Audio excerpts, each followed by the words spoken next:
না রুক্মিণী শোনো, রুক্মিণী তুমি ভুল কিছু বলনি, কিন্তু যবে থেকে ঘাটালের দায়িত্ব নিয়েছি বা নিয়েছিলাম তখন থেকে ঘাটালে যে সবচেয়ে বড় দাবি ছিল ঘাটাল মাস্টার প্ল্যান।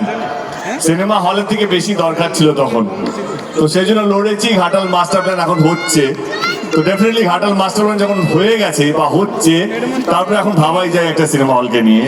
কিন্তু এই ঘাটালকে বাঁচিয়ে রাখা এবং ঘাটালের মানুষকে ভালো রাখা, সে যেই ধর্মেরই হোক না কেন, যেই পলিটিক্যাল আইডিওলজি নিয়ে হোক না কেন, সে যেই দলেরই সমর্থক হতে পারে, আমার চেষ্টাকে তাদেরকে ভালো রাখা।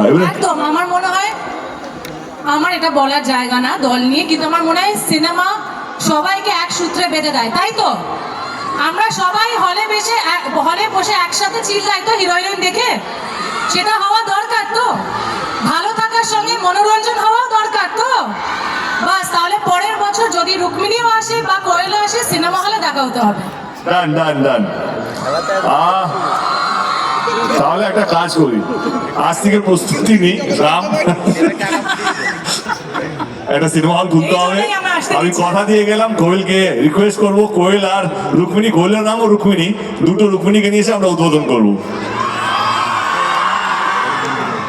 ওকে, thank you Rukmini, thank you so much. Thank you, thank you, thank you Ghatal, thank you.